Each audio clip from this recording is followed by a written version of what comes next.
Hello students, मी दिगंबर माळी स्वागत करतो तुम्हा सगळ्यांचं आपल्या युट्यूब चॅनलवर. विद्यार्थी मित्रांनो, MHT CET 2026 एक्झामचा सिलेबस हा सीईटी सेलने आता त्यांच्या वेबसाईट वरती डिक्लेअर केलेला आहे आणि हा सिलेबस कशा पद्धतीने असणार आहे, तसंच MHT CET 2026 चा जो काही फॉर्मॅट आहे, म्हणजे ही परीक्षा कशा पद्धतीने होणार आहे हे आपण या व्हिडिओमध्ये डिस्कस करूया. त्यासोबतच सिलेबस पण आपण बघणार आहोत आणि सगळ्यात महत्त्वाचं म्हणजे MHT CET परीक्षेची तयारी तुम्ही जर करत असाल तर मी तुमच्यासाठी काही फ्री स्टडी मटेरियल सुद्धा अवेलेबल करून देणार आहे, जे व्हिडिओच्या पुढे मी तुम्हाला सांगणारच आहे. काही इम्पॉर्टंट लिंक्स असतील आणि हा व्हिडिओ तुम्हाला जर स्लो वाटत असेल तर तुम्ही नक्कीच तुमचा स्पीड व्हिडिओचा 1.5x ने त्या ठिकाणी वाढवू शकता.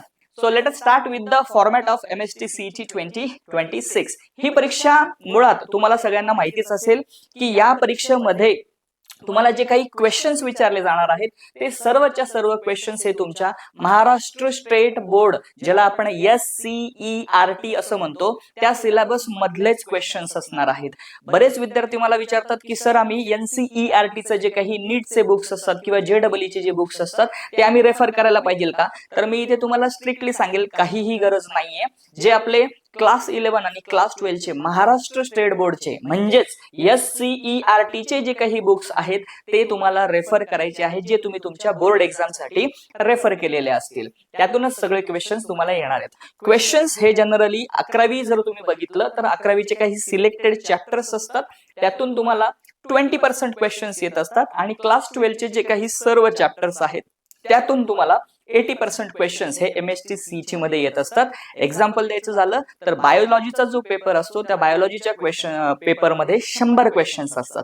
तर त्या 100 पैकी 20 क्वेश्चन्स हे 11वीचे जे 4 चॅप्टर्स आहेत त्यातून येतात आणि 80 प्रश्न हे 12वीचे जे 15 चॅप्टर्स आहेत त्यातून येतात. म्हणजे 12वीचं वेटेज हे 80% झालं आणि 11वीचं वेटेज हे त्या ठिकाणी 20% झालं.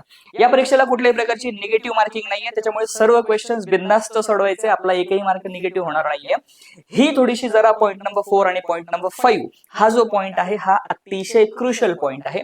कारण ज्या विद्यार्थ्यांचा फिजिक्स, केमिस्ट्री आणि मॅथ्स म्हणजे PCM ग्रुप आहे त्या विद्यार्थ्यांसाठी असं की तुम्हाला प्रिपरेशन करताना हे लक्षात ठेवायचं आहे की सीईटी सेलने स्वतः सांगितलेलं आहे की ज्या विद्यार्थ्यांचा PCM ग्रुप आहे त्यांच्यासाठी परीक्षेची जी डिफिकल्टी लेवल आहे, जिला आपण काठिण्य पातळी असं म्हणतो, म्हणजे अवघडपणा म्हणतो, की क्वेश्चन किती अवघड असतील, तर सीईटी सेलचं म्हणणं असं आहे की क्वेश्चन्स हे लिटरली JEE मेनची जी परीक्षा होते त्या परीक्षेमध्ये जी डिफिकल्टी लेवल आम्ही साधारण ठेवलेली असते त्या प्रकारचे क्वेश्चन्स, JEE चे क्वेश्चन्स नाही, त्या डिफिकल्टी लेवल असलेले क्वेश्चन्स हे तुम्ही सीईटी मध्ये एक्सपेक्ट करू शकता. म्हणजे क्वेश्चन्स तुमचे आपल्या टेक्स्टबुक मधूनच येणार आहेत, पण त्यांची डिफिकल्टी लेवल म्हणजे त्यांची काठिण्य पातळी जी आहे ती तुमची जर लेवल तुम्हाला मॅच करायची असेल तर तुम्ही JEE सोबत ती लेवल मॅच करू शकता. आणि ज्या विद्यार्थ्यांचा फिजिक्स, केमिस्ट्री आणि बायोलॉजी ग्रुप आहे त्यांच्यासाठी डिफिकल्टी लेवल ही नीट परीक्षेमध्ये जे प्रश्न क्वेश्चन्स विचारले जातात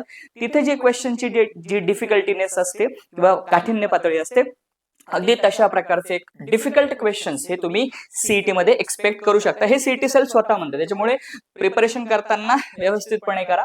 क्वेश्चन्स हे जनरली ऍप्लिकेशन बेस्ड असतील, म्हणजे त्यांना इथे हे म्हणायचंय की तुम्ही एखादा टॉपिक किती छान प्रिपेअर केलाय, त्याचं तुमचे कन्सेप्ट किती क्लिअर आहेत. जर ते व्यवस्थितपणे क्लिअर असतील तरच विद्यार्थ्यांना क्वेश्चन्स हे त्या ठिकाणी जमतील. फक्त पाठांतर केलं, रट्टा मारला त्याच्याने होणार नाहीये. व्यवस्थितपणे कन्सेप्ट क्लिअर असणं गरजेचं आहे. आणि MHT CET साठी तुम्हाला 3 पेपर्स असतील, प्रत्येक पेपर हा 100 मार्काचा असतील.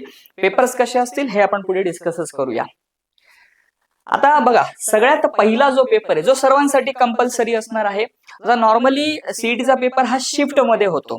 एकाच दिवशी सर्व विद्यार्थ्यांचे पेपर होत नाही, म्हणजे महाराष्ट्रामध्ये जेवढे पण विद्यार्थी MHT CET देणार आहे त्यांचा एकाच दिवशी पेपर होणार नाहीये. तर तुम्हाला पेपर हे शिफ्ट मध्ये द्यायचा असतो. म्हणजे उदाहरणार्थ 6 दिवस किंवा 7 दिवस पेपर चालतात. मग त्यामध्ये अगोदर PCM किंवा नंतर PCB अशा पद्धतीने ग्रुप वाईज पेपर हे त्या ठिकाणी घेतले जातात. सपोज अगोदर सीईटी सेलने ठरवलं की PCM ग्रुपचे पेपर घ्यायचे, तर PCM ग्रुपचे पेपर 6 दिवस चालणार आहेत. समजा असं आपण अज्युम करतोय की 6 दिवस पेपर चालणार, तर पहिल्या दिवशी 2 शिफ्ट होतील. सकाळी एक शिफ्ट असते, दुपारी एक शिफ्ट आहे. मग काही विद्यार्थ्यांचा पहिल्या दिवशी नंबर त्या ठिकाणी पेपरला येऊ शकतो सकाळ शिफ्टला, किंवा काही जणांचा दुपारी येऊ शकतो. सो अशा पद्धतीने शिफ्ट मध्ये पेपर होतो.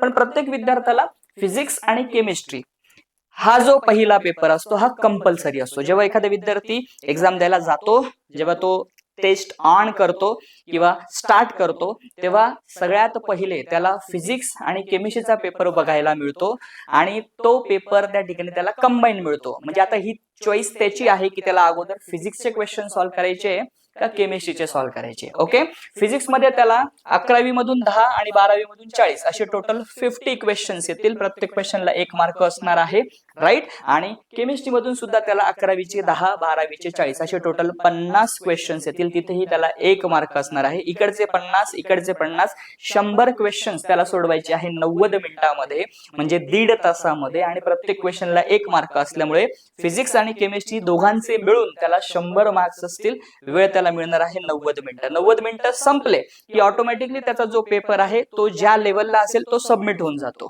म्हणून नॉर्मली मुलं त्या ठिकाणी जर आपण बघितलं तर फिजिक्स किंवा केमिस्ट्रीचा पेपर सॉल्व्ह करत असताना केमिस्ट्री अगोदर सॉल्व्ह करतात, नंतर फिजिक्स सॉल्व्ह करतात. आता ही चॉईस तुमची असणार आहे की तुम्हाला काय सॉल्व्ह करायचं आहे. आता हा पहिला पेपर तुमचा 90 मिनिटाचा झाला. लेट्स टेक एन एक्झाम्पल की तुमचा पेपर 10 ला सुरू झाला. सो 10 वाजेपासून 11:30 वाजेपर्यंत तुमचा पेपर चाललाय. ओके, सो 1.5 तास. टायमिंग 10च असतो का असं काही कन्फर्म नाहीये. मी तुम्हाला जस्ट एक एक्झाम्पल देतोय. नॉर्मली टायमिंग हा त्या ठिकाणी दरवर्षी बदलत असतो. मी एक जस्ट एक्झाम्पल दिलं. सपोज काही विद्यार्थ्यांचा पेपर सकाळी 9 ला चालू झालाय, तर 9 वाजेपासून 10:30 वाजेपर्यंत म्हणजे 90 मिनिटं झाले, तेव्हा त्यांना फिजिक्स आणि केमिस्ट्रीचा पेपर सोडवायचा आहे. ओके, मग 10:30 वाजल्यानंतर सपोज त्या विद्यार्थ्याचा मॅथ असेल, म्हणजे पीसीएम ग्रुप असेल, पीसीएमचा पेपर तो द्यायला आला असेल, तर 10:30 वाजता त्याच्या स्क्रीनवरती, कम्प्युटर स्क्रीनवरती मॅथमॅटिक्सचा पेपर त्याला बघायला मिळेल. आणि जर तो बायोलॉजीचा पेपर द्यायला आला असेल, म्हणजे पीसीबी शिफ्टचा पेपर द्यायला आला असेल, तर त्याला बायोलॉजीचा पेपर बघायला मिळेल. जर तो मॅथ्सचा पेपर देणार असेल तर मॅथ्स मध्ये त्याला पुन्हा एकदा 11वीचे 10 क्वेश्चन्स, 12वीचे 40 क्वेश्चन, असे त्याला टोटल 50 क्वेश्चन्स मॅथ मध्ये सोडवायचे. फक्त मॅथ मध्ये प्रत्येक क्वेश्चनचं जे काही मार्किंग आहे ते 2 मार्काला आहे, म्हणजे एक क्वेश्चन 2 मार्काला असतो. सो मॅथ मध्ये 50 क्वेश्चन सॉल्व्ह केल्यानंतर त्याला 100 मार्क्स मिळतील. पुन्हा त्याला मॅथ्स मध्ये 90 मिनिटाचा वेळ मिळेल, म्हणजे 10:30 ला पेपर सुरू झाला तर 12 वाजेपर्यंत त्याला पेपर त्या ठिकाणी तो कम्प्लीट करायचा असतो. त्याचा टायमिंग साईडला त्या ठिकाणी चालू असतो.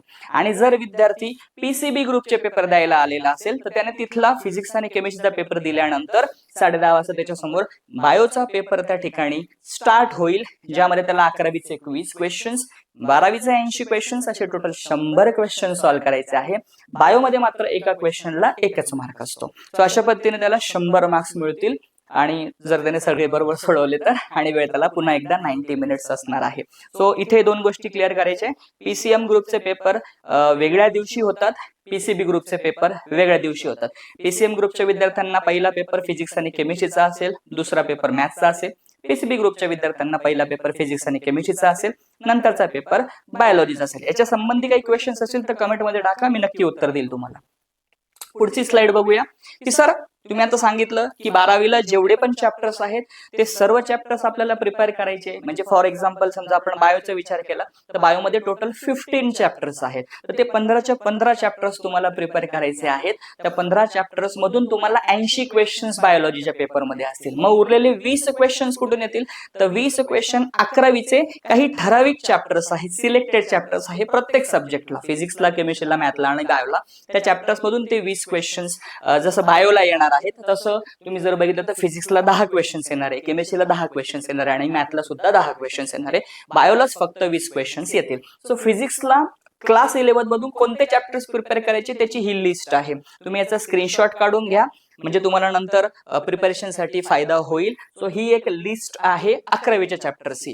ह्या 10 चॅप्टर्स मधून फिजिक्स ह्या विषयाला तुम्हाला 10 क्वेश्चन्स येणार आहे. सो ते या पहिल्या चॅप्टर मधून पण 10 क्वेश्चन येऊ शकतात, किंवा प्रत्येक चॅप्टर मधून एक क्वेश्चन येऊ शकतो. ते सीईटी सेल ठरवतं, असं काही फिक्स नाहीये की कुठल्या चॅप्टर मधून किती क्वेश्चन्स येतील, पण नॉर्मली एक ऑन एन ऍव्हरेज प्रत्येक चॅप्टर मधून एक क्वेश्चन तुम्ही कन्सिडर करू शकता. केमिस्ट्री मधून तुम्हाला पुन्हा एकदा 11वीचे 10 चॅप्टर्स प्रिपेअर करायचे आहेत. या 10 चॅप्टर्स मधून 10 क्वेश्चन्स तुम्हाला केमिस्ट्रीच्या पेपरमध्ये असतील. सो इथे पुन्हा एकदा तोच रेशो निघतो, एका चॅप्टर मधून एक क्वेश्चन फार तर सीईटी सेल विचारू शकतं. त्यानंतर तुमचं जर मॅथ्स असेल तर मॅथ्स मध्ये पुन्हा एकदा 10 चॅप्टर्स तुम्हाला क्लास 11 मधून प्रिपेअर करायचे आहेत. 10 मार्काचं वेटेज असणार आहे. पुन्हा एकदा एक चॅप्टर मधून एक क्वेश्चन विचारला जाऊ शकतो. स्क्रीनशॉट्स काढून ठेवा चॅप्टरचे, इम्पॉर्टंट आहे तुमच्यासाठी. ओके, व्हिडिओ पॉज करून. आणि बायोलॉजीसाठी मात्र फक्त 4च चॅप्टर आहेत जे तुम्हाला क्लास 11 मधून प्रिपेअर करायचे. आणि गेस व्हॉट, या 4 चॅप्टरचे मिळून तुम्हाला 20 क्वेश्चन्स येणार आहे 11वी मधून. म्हणजे ऑन अन ऍव्हरेज जर बघितलं तर प्रत्येक चॅप्टर मधून 5 क्वेश्चन्स हे त्या ठिकाणी तुम्हाला सीईटी सेल विचारू शकता तुमच्या सीईटी साठी. ओके राईट, मला असं वाटतं तुम्हाला इथे क्लिअर झालं असेल. आता मला माहिती उत्सुकता तुम्हाला आहे फ्री स्टडी मटेरियलची. तर हे फ्री स्टडी मटेरियल तुम्हाला मिळणार आहे माझ्या ऍप्लिकेशन वरती. ऍप्लिकेशनचं नाव आहे दिगंबर माळी. हे तुम्ही प्ले स्टोअरला जाऊन इन्स्टॉल करू शकता. ऍप्लिकेशनची लिंक हवी असेल, तसंच माझे जे इतर सोशल मीडिया प्लॅटफॉर्म्स आहे त्याच्या लिंक्स हव्या असतील तर काहीच नका करू. हा माझा व्हॉट्सअप नंबर आहे, हा पहिले तुमच्या मोबाईलमध्ये सेव्ह करा. कारण की जर तुम्हाला काही डाऊट्स असतील, क्वेरीज असतील तर तुम्ही याच्यावर मला मेसेज करा. कॉल करू नका, मी कॉल्स उचलत नाही. मेसेज करा, तुम्ही व्हॉट्सअप मेसेज करा. त्याच्यावर तुम्हाला माझी टीम जी आहे त्या टीम मधले मेंबर्स तुमच्याशी नक्की कनेक्ट करतील आणि तुम्हाला उत्तर देतील. आणि प्लस माझ्या ऍप्लिकेशनची लिंकही तुम्हाला मी पाठवून देईल. तिथे गेल्यानंतर ऍप्लिकेशन तुम्हाला इन्स्टॉल करायचं आहे. आणि इन्स्टॉल केल्यानंतर तुम्हाला मोबाईल नंबर टाकायचा, त्याच्यावर ओटीपी येणार आहे. इन्स्टॉल केल्यानंतर तुम्हाला डाव्या बाजूला वरती 3 लाईन्स मिळतील, तिथे जाऊन तुम्ही क्लिक केलं तर फ्री स्टडी मटेरियल तुम्हाला त्या ठिकाणी बघायला मिळेल. एकदा जरा नक्की बघा, नक्की इन्स्टॉल करा. आणि तुम्ही जर एमएसटी सीडी ची तयारी करत असाल तर मी दरवर्षी बायोलॉजी या विषयासाठी क्रॅश कोर्स घेत असतो. कारण की बायोलॉजी हा एक पीसीबी ग्रुप विद्यार्थ्यांचा पीसीबी ग्रुप असतो. त्या विद्यार्थ्यांसाठी बायोलॉजी हा एक मोठा भाग आहे, कारण 100 मार्क त्या ठिकाणी एकटा बायोलॉजी कव्हर करतो. जर तुमचा बायोला स्कोर चांगला आला तर एमएसटी सीईटी मध्ये स्कोर चांगला येत असतो. सो ही माझी या वर्षीची बॅच आहे एमएसटी सीईटी 2026. ही माझ्या ऍप्लिकेशनवर आहे, माझ्या मोबाईल ऍप्लिकेशनवर आहे. त्याची प्राइस 999 आहे. ओके, यामध्ये आपण बेसिक टू ऍडव्हान्स सगळं कव्हर करतो. म्हणजे एखादा विद्यार्थी उशिरा तयारी करत असेल, थोडा स्लो असेल तर त्यालाही तो कोर्स चालणार आहे. ऍडव्हान्स असेल तर त्यालाही चालणार आहे. एमएसटी सीईटीचा पूर्ण सिलेबस आपण त्या ठिकाणी कव्हर करतो. चॅप्टर वाईज तुम्हाला एमसीक्यू लेक्चर्स आहेत. सगळ्यात महत्वाचं म्हणजे मॉक टेस्ट आहेत, ज्या तुम्ही सॉल्व्ह करून तुमची प्रॅक्टिस करू शकता. प्रत्येक चॅप्टर हा एकदम सोयीस्कर पद्धतीने कव्हर करून एकदम इझी लँग्वेज मध्ये तुम्हाला वाचता येईल यासाठी पीडीएफ नोट्स तुम्हाला मिळून जातील. शॉर्ट नोट्स आहेत. आणि एमएसटी सीईटीचे प्रिव्हियस इयर क्वेश्चन्स, म्हणजे मी जनरली 2023 चे प्रिव्हियस इयर क्वेश्चन्स, 2022 चे प्रिव्हियस इयर क्वेश्चन, 2024 चे प्रिव्हियस इयर क्वेश्चन्स आणि 2025 चे सुद्धा प्रिव्हियस इयर क्वेश्चन्स या कोर्समध्ये तुम्हाला अवेलेबल करून देणार आहे. ऑलरेडी काही क्वेश्चन्स तिथे अपलोडेड आहे, तुम्ही लगेच बघू शकता. आणि सगळ्यात महत्वाचं, पूर्ण बॅच झाल्यानंतर फुल सिलेबस मॉक टेस्ट सुद्धा आपण पीडीएफ स्वरूपात मुलांना अवेलेबल करून देतो. जे पेपर मी स्वतः डिझाईन केलेले असतात. यातून मोस्ट ऑफ क्वेश्चन्स हे तुम्ही एमएसटी सीईटी साठी एक्सपेक्ट करू शकता. आवडलाय ना कोर्स? लगेच जॉईन करून घ्या. जास्त उशीर करू नका, जितक्या लवकर तुम्ही तयारी करता तितकं चांगलं असतं. सो सगळ्यात महत्वाचं, हा कोर्स कधी स्टार्ट होणार, याच्या डिटेल्स कशा असणार आहेत, सो ह्या सगळ्या काही तुम्हाला जर हवं असेल तर मी आता जो तुम्हाला व्हॉट्सअप नंबर दिलेला आहे माझा, याच्यावर तुम्ही मला हाय टाका, तुमचा डाऊट विचारा. तुम्हाला नक्कीच माझी टीम त्या ठिकाणी उत्तर देईल. हे माझं टेलिग्राम चॅनल आहे. या सर्व लिंक्स तुम्हाला डिस्क्रिप्शन मध्ये भेटून जातील. एकदा जरा नक्की डिस्क्रिप्शन बॉक्स ही चेक करा. आणि तुम्ही नवीन असाल, माझ्यासोबत तुमची फ्रिक्वेन्सी मॅच झाली असेल, चॅनल सबस्क्राईब करून घ्या. तुर्तास इथे थांबतोय. पुढच्या व्हिडिओमध्ये नक्कीच काही नवीन गोष्टी तुमच्या सोबत घेऊन येईल. तोपर्यंत wish you all the best. Have a good day. Take care. Bye bye. जय हिंद. बाय.